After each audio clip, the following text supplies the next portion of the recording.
que a gente já teve a oportunidade de trabalhar junto na questão de no mesmo local, né? Que a gente estava lá para fazer a cobertura. E uma coisa assim que é incrível que eu vejo na questão de um atendimento é a tranquilidade dos militares numa zona de caos. Verdade. O pau tá torando, todo mundo, ó, fulano vai fazer isso com eficiência, mas todo mundo pleno, calmo e tipo sem aquele desespero, né? Que entra aí na questão do planejamento, treinamento, né? Tipo essa questão... os caras têm muita calma, né? Muita tranquilidade. Devido ao treinamento, devido à convivência, que você acha que é isso? Olha, tudo na vida é maturidade. Então, eu tenho certeza, né, que vocês quando formaram na faculdade, o primeiro dia que vocês já estavam com um canudo, né, vamos dizer assim, com o diploma em mãos, você deve ter vindo aquela pergunta assim, será que eu estou preparado? Uhum. E aí a vida vem e vai te mostrando. A gente vai aprendendo muito com os colegas, né? Na nossa corporação não é diferente. Então nós temos lá, eu passei lá 9 meses, uma gestação, né? Sim. De treinamentos teóricos e práticos.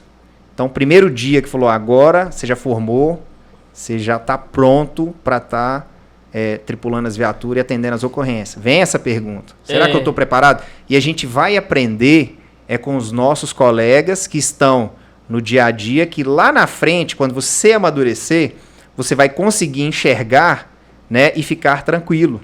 Porque então leva um tempo. Porque aquela questão, até mesmo assim, acho que na faculdade, que já fez assim na escola, quando você faz um curso, quando você sai do curso, pelo menos eu já tive essa experiência, você fala assim, cara, eu formei.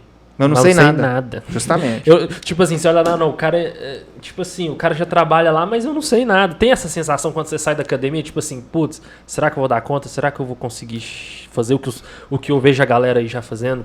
Olha, hoje eu consigo enxergar qualquer atividade e falar assim, não, eu sou capaz de fazer. Qualquer um é capaz. Às vezes tem pessoas que chegam pra gente e falam assim, cara, eu acho que eu não dou conta de ser bombeiro. Eu pergunto, mas por quê? Porque eu não posso ver sangue.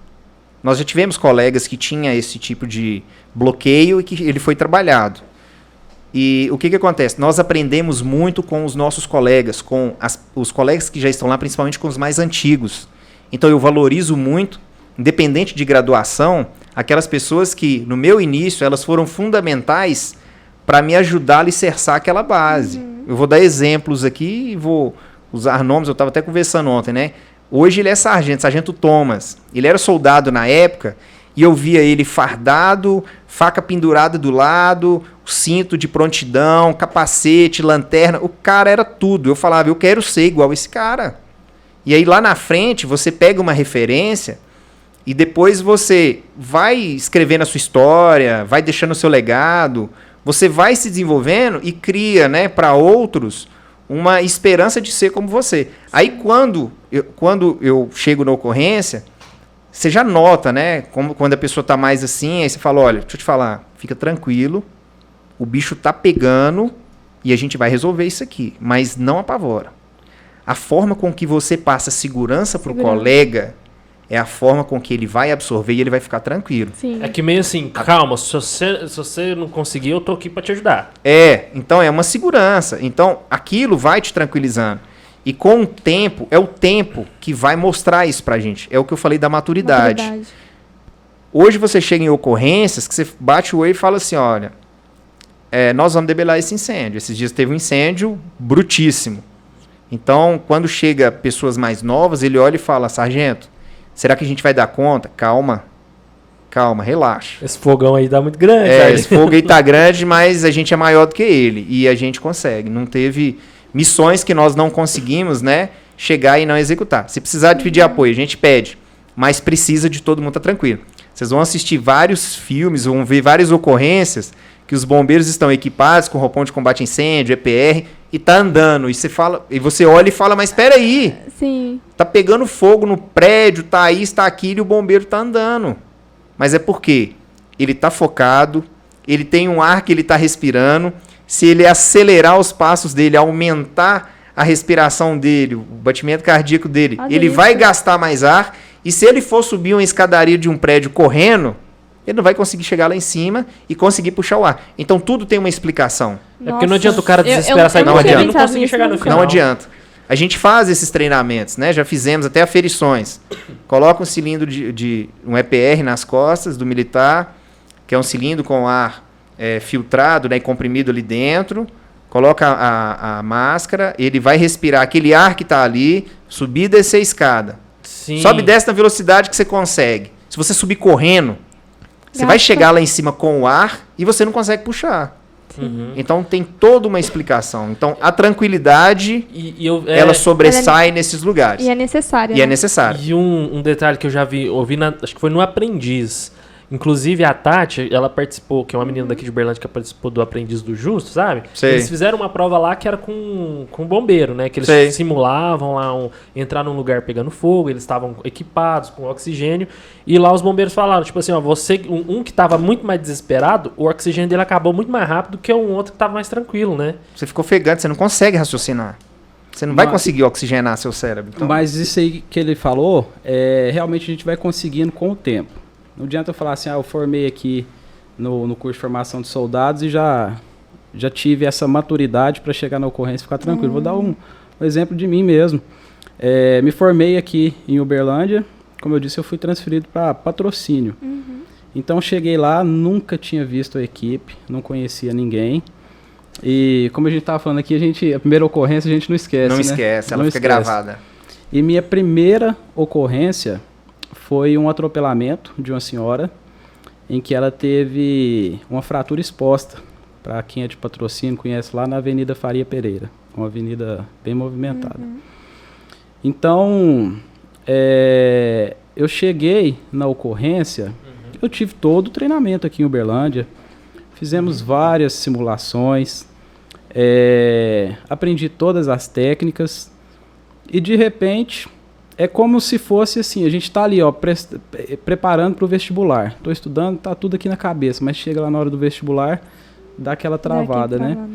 Então, realmente, eu estava bem nervoso, é muito comum isso aí no início da carreira, e é onde a gente entende essa questão do companheirismo. Porque o sargento que estava à frente, ele poderia simplesmente falar assim, ô Costa, você sabe o que fazer, faça. Mas ele viu a situação em que eu me encontrava, né? Nervosismo, ele foi do meu lado, é assim que a gente vai fazer. Ele viu que eu ainda estava um pouco nervoso, falou, Costa, vai colher os dados das testemunhas. E assim eu fui fazer, fui colher os dados das testemunhas e verifiquei como que foi a tranquilidade com que ele atendeu aquela ocorrência. E depois disso a gente chegou no pelotão, ele me explicou direitinho, me manteve tranquilo, me manteve calmo. E eu acho que a partir daí eu entendi realmente o que é essa questão do companheirismo dentro da corporação. Então, com o passar dos dias, a gente vai adquirindo essa maturidade e vai sabendo que se eu não conseguir, o colega que está aqui do meu lado, ele vai me ajudar e nós vamos conseguir juntos. E sua primeira ocorrência, você lembra? Lembro minha primeira ocorrência. Foi até com esse militar que eu citei aqui. Foi na 050, uma carreta passou por cima de um veículo. Eu sei o nome do rapaz até hoje, nunca saiu da minha cabeça, né? Foi uma vítima fatal. Eu sei a história de onde que ele vinha, né? Vinha de outra cidade, deslocando para Araguari. Então, fica muito marcado. E os colegas são muito importantes na nossa formação. Então, o que eu sempre falo, valorize, né, aqueles colegas que quando você estava construindo a sua base, eles foram o alicerce principal para te ajudar. Sim. Igual assim, né? Os colegas meus que me ajudaram, né, quando eu comecei a fazer um estágio, hoje eu tô numa situação que eu tô superior deles. Mas nem por isso eu esqueço, né, que eles me ajudaram um dia. Sim. E isso é muito importante. Nós temos muito uma interação, uma questão de corporativismo. O corporativismo, ele é muito grande. Então, é o que o Sargento Costa falou. O chefe da guarnição, aqueles colegas que estão com ele na viatura, a responsabilidade é dele. É como se ele fosse o pai daqueles colegas. Então, você tem que cuidar deles. Você tem que olhar e identificar. É muito comum de manhã, quando a gente reúne, a gente toma café todo mundo junto, pergunta, e aí, Magela, como é que você está hoje? Porque talvez ele está com um problema pessoal que vai influenciar lá no incêndio. A cabeça dele está lá na casa dele. Então, a gente procura se preocupar e começa a gente vive uma parte tão grande com os nossos colegas, né? Passa uma parte tão grande, né? Porque a gente trabalha 24 horas. Então é como se fosse sua segunda casa, sua segunda família. Você começa a saber se o seu colega está bem ou não. Então é muito importante. Nós temos referências, né? Igual nós tínhamos 3 militares que eu gostaria de citar aqui. Na época, Sargento Ézio, o Sargento Maurício e o Sargento Credinaldo. Hoje eles são veteranos, eles aposentaram. Então hoje o Sargento Ézio é tenente, o Sargento Maurício é tenente e o Sargento Credinaldo é capitão. O Tenente Ézio e o capitão também hoje. Então, eles eram as nossas referências de pessoas, né, ali dentro do quartel, de referências de tranquilidade. Cada um na sua área de especialidade, todos eles atuam em todas as áreas. Eu me espelhei muito neles, principalmente no capitão Ézio, né, hoje, o veterano. E assim, a gente procura uma proximidade e procura a gente se espelhar e ser igual àquela pessoa. Só que você tem a sua forma de fazer. Sim. Então lá na frente você vai desenvolvendo as suas técnicas, sabendo que você tem que agregar todos os colegas, que não tem competição. Nós não somos competitivos uns com os outros, não fica de guerra. A gente tem algumas competições entre alas, né, que elas são sadias. Posso até citar um exemplo. Tem um mergulho. Eu trabalho na primeira ala. Nós temos 4 alas. O que é a ala? São os militares que entram de serviço naquele dia. Então, se entra uma ocorrência na minha ala, os mergulhadores, né, da minha ala querem que a gente resolva para não passar para outra ala. Porque acaba virando, né, uma brincadeira assim, ó, se a primeira ala não der conta, pode deixar que a segunda ala vai lá amanhã e resolve. É uma disputa sadia. Sim. A gente visa sempre trazer uma resposta rápida para a sociedade. Então, se você tem uma pessoa que perdeu a vida no mergulho, né? Ela foi para uma represa e o corpo desapareceu. Afogou ali. Então, a resposta que a gente der para a família, o mais rápido possível, a gente sabe que a gente vai trazer um conforto digno deles, pelo menos, ter essa oportunidade de não ficar sofrendo, né? Sem conseguir ali ser resgatado daquele corpo. E dentro da corporação para a gente fica como se fosse uma ala, né?